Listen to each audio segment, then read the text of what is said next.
Hey everyone, Mr. MC here. This is a guide for round 5 of the 2021 Nations Cup exhibition season. And before we get started with the lap guide, there are a couple of ways to change your brake balance and the torque distribution. One way is to go into car settings, so before you start your time trial or race, then you can scroll on over to brake balance and you can change it there. Along with the torque distribution, which all you need to do, scroll a bit further down and you can change it here. And for this guide, I'm going to have it at 50-50 so I can turn a little better, especially on those longer turns. Another way you can change the torque distribution and the brake balance is in the middle of the race actually, or during your time trial session. Press the left or the right on your D-pad and you'll see the multi-function display on the bottom right hand corner change around. And one of them is brake balance, the other one is torque distribution. Traction control is there as well, in which then you can press the up or the down to change the values. And once again, I'm going to have it at 50-50 so I can turn a bit better and have the power evenly distributed across the front and rear wheels. And do be careful with the final 2 jumps before you start your new lap, because they do have a risk with some cars of making the car unstable. Bring yourself towards the right side of the track, ease off of the throttle, and then start to brake as you're passing the happy little bush on the right. Brake hard for a short moment, slowly ease off of the brakes, nice and easy on the throttle to try to maximize your grip. Then bring yourself to the left, lift off of the throttle just after you make this jump. Use a little bit of braking if necessary and try your best to not slide around. Then you can use this little patch of dirt that is sticking out as your next braking point. This is where, depending on the car that you're using, you want the car to slide around. Try to get it around this long left turn. And you want to try to go for a late apex somewhere in between these 2 Gran Turismo banners. And if you do it right, you can also get your grip there, go up to 4th gear, and you'll get a really fast exit. Then bring yourself to the right, use this happy little bush on the right as your next braking point. Brake hard for a short moment, slowly ease off of the brakes, getting really close to the hay bales. And you want to avoid going into this area on the right as you risk hitting the invisible walls. Then bring yourself to the left and do a lift off of a throttle as you make the first jump and start to turn in before the wall on the left starts. And if you do it right, you can almost go through it flat out. You can do a little lifting off of a throttle if necessary so you don't hit the walls on the left. Then your next braking point is the second hay bales that are on the left. So I start to brake right here. I do brake just a tad bit late. Brake hard for a short moment. Carefully ease off of the brakes as you turn in, and this is where you need to do a lot of throttle control. Then you can do very small bursts of braking or small gear changes to force the car to whip around these turns. And you're going to especially notice for this turn, I do use a very small burst of braking and just play around with the throttle control to try to maximize the grip. Then go up to the next gear before I make the smaller jump we just made now. And I'm going to short shift here as well, and make sure you 1, avoid the area to the right, and 2, kind of follow this line that I'm going through so you can try to make sure that you don't hit the barriers on the left. And yeah, it's a bit of a handful. You will need to do a bit of practice to get familiar to the track, especially with the car that you're thinking about using, so you can try to maximize what it's good at. But anyways, going over to the qualifying session, you have 5 minutes to try to get a good qualifying time, and you want to make sure that there's a lot of space in between yourself and the next car. So chances are that people in your lobby will be setting very different lap times, so it's probably going to be a lot more apart than what you see in the usual FIA races. So you want to have the least chance of running into someone as you're doing a qualifying lap. So I made sure that I gave myself a lot of space between myself and the next car, and I'm going to take this turn a little wide to give myself a bit more speed as I start the first qualifying lap. Just be nice and careful here, and it's going to be a little inconsistent with the Honda NSX, but luckily I was able to get a good jump that time. Same with here, got a good jump. And I'm going to use the jump out and jump in strategy, so I press options, exit, and enter course for the lobbies, qualifying for the actual race itself. And that was because I was about to run into someone, so I was basically going to have my lap ruined, in which basically it'd be pointless to run that lap. So by doing the jump out and jump back in strategy, I basically give myself a bit more space, and I was able to do another out lap and have enough time to do one more lap. But provided that you don't have to do that, so let's say everything goes to plan, you'll have 3 chances to try to get a good qualifying time. So let's go on over to the race itself. We're doing 12 laps at Sardegna C with the Group B cars. So we're in rally cars on a rally track, and there's only going to be 16 people in each slot. So you might be in a higher or a lower split because of that. But anyways, on to the race itself. Fuel and tires are times 0, so you don't have to worry about pitting at all. This is a straightforward sprint race. Now, what's going to make this race difficult is that people are going to be taking their lines very differently, so it's going to be incredibly difficult to know when it's time to go for an overtake or when to hold back. Basically, what I'm trying to say is that you need to hope that the car in front of you messes up to open up an opportunity to overtake them. Yeah, it's going to be that difficult, and if the car in front of you has a solid pace, they're very consistent with their times, and they're not making any errors, then it's going to be incredibly hard to get past them. So you just want to make sure that you're able to not make any significant errors, not make any errors that are big enough or noticeable enough for someone behind you to think that it's time to try to pass you. And you need to be careful with this jump that is coming up, because it can be easy to mess it up, either by not setting yourself up right or by bad luck, and you can end up hitting the barrier and you're going to lose time, and you can potentially get overtaken like that. And with this track having so little grip, and with this race being pretty short, I think this race is like 15 to 16 minutes long, it's going to invite some people to be a little argy-bargy, so you do want to be a little careful about that. If you're able to run a perfectly clean race, then that should reduce the chances of you having to deal with someone who drives all argy-bargy. And speaking of mistakes, try not to make any mistakes, because I hit the hay bale, I hit the apex, quite literally, and that is going to cause an awkward situation to happen where I almost hit the barrier on the right. I had to really slow myself down. Second place was trying to make his way through that turn, and we ended up getting into a little collision. So yeah, you're probably going to see that happen in your race, so you do want to try to anticipate if someone in front of you is about to make a massive mistake. Just try to get around them as cleanly as possible, and hopefully you don't end up getting piled up with whoever made the mistake. So get ready to react fast in case something like that happens.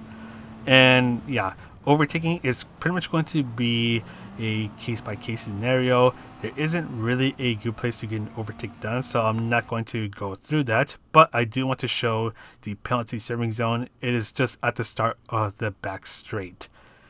Normally I would end the video here, but I did do something kind of dumb. So since the final race is going to be similar to the time trial settings, I decided to test all 10 Group B cars. So we're going to start with the worst cars. I did 5 laps through the time trial settings since the race is similar to the time trial. So I decided to test all 10 Group B cars. So I wanted to see how each car handles this track, note down how good or bad they are. So we're going to start off with the worst car, the Audi Quattro. This car got a 118.1, so this was the only car that I tested that had a 118. I don't know what's up with this BOP. It has the least amount of power, but it's also the 3rd heaviest car in the Group B car class. So this car, it basically has 0 acceleration and speed, and you're easily going to get left behind if you use this car. So I highly don't suggest using this car at all. Stay away from it. it's also really bad when it comes to the jumps as well. So yeah, don't use the Audi Quattro. No, don't use it. Next up is the Hyundai Genesis. It got a 117.6, so we're already in the 117 territory. This car is really good when it comes to its brakes. You can brake a lot later than most, if not all, of the other Group B cars, but it is going to be pretty difficult to try to get the good pace out of it. With me, I was constantly in the 118s until the final lap, in which you're seeing it right now. I was able to eventually get into the 117s once again, and it's also not too good when it comes to the jumps. So personally for me, I don't suggest using the Hyundai Genesis. Next up is the Peugeot RCZ. This one got a 117.6. Brake balance was on -1, and this car does have a pretty good turn-in, but just like the Hyundai Genesis, it's going to be pretty difficult to try to get a good pace out of it. This one, I was hovering over the 117s, 118s before I eventually got the 117.6. And also, the really bad thing about this car, it is terrible when it comes to the jumps. So I highly don't suggest using this car as well. There are better cars that can do the job a lot better. Next up is the Ford Mustang with a 117.467, and this car is really weird because to get good lap times, you basically cannot have a slide around, and because of you not being able to slide around to get good lap times, you're going to experience all of its understeeriness. I mean, this car is pretty heavy. I think it's the second heaviest car, or not the first heaviest car in the class. So yeah, it's going to be difficult to get it to turn, but it does have good speed, and it is wonderful when it comes to handling bumps and jumps. So if you're looking for a power car, that one, well, it's a bit more of a meme choice, but personally for me, I don't recommend using it. The Ford Focus is up next with a 117.451, so not too far from the Ford Mustang. I think of this car as a more stable or a toned down version of the Nissan GT-R. It has good power, good speed, and it does turn, so it's a bit better than the Ford Mustang in those ways. But this car is not too good when it comes to handling bumps and jumps. So as you see right now, it does get a little sketchy when it comes to going through those final jumps. Next up is the Mitsubishi Lancer Evo, and one of the cool things about this car is that on some turns like this one and the final turns, you can shift a little early to gain additional grip with little risk of getting turbo lag. So this car, it's a pretty good handling car. It does have good turn-in ability, except there are other cars that can do its job a lot better, but still, it's still a good car. I would say it's a good alternative, and I know there's going to be some people that perform better in this car than others. So if this is a great car for you, you've been having a good time getting good lap times with this car here at Sardegna Windmills, then I would suggest to stay with it. Just do be careful with the jumps because it is a little inconsistent with it. Next up is this big boy. We have the Nissan GT-R. This is another power car, basically like the Ford Mustang, except it's a little faster and it's going to be even more understeery. I thought I was going to break my wheel while I was trying to get this thing to turn. You have to force it to slide, otherwise it's not going to turn at all, and you're going to have a very bad time. And it's also not good when it comes to handling bumps and jumps, so you do want to be very careful about that. It does get extremely sketchy, and so you do risk losing control like how I almost did just now. Next up, we're in third place now. We have the Honda NSX with a 117.231, so a tenth up from the Nissan GT-R, in which that car got a 117.3. This car is wonderful when it comes to turn-ins. You can really get this car to slide around. It will love to slide around, maybe a little too much, so if you're not into slidey cars, this car may not be it for you. So this car, it'll go through that long left-hander and the final turns really well. So if you're looking for a slidey car or a car that just loves to turn around, then you can definitely consider this car. it is a little inconsistent with the jumps, so you do want to be a little careful about that. Sometimes it'll take the jumps really well, sometimes it will not do so well through there, and you will risk losing control. And I think you even saw that happen when I was going through the race section of this guide. And this turn, yeah, these series of turns, this car does really well with them. You do have to play around with throttle control a bit to try to avoid getting that turbo lag once you shift up to third gear. And yeah, in this case, the car, it didn't get all dramatic, but do be aware that sometimes it will get dramatic. Now, second place, the Toyota 86 with a 117.120, and this is probably the easiest car to drive in this class for this race. This car, it is a little understeery, but if you set it up right, you'll get an amazing corner exit speed, and this car, it'll show how grippy you can get if you set it up just right. And one of the amazing things about this car is that it also handles the bumps and jumps really well. It's mostly consistent, so it's basically going to be one less thing that you have to worry about overall. Sometimes it does get a little sketchy, but it's very rare.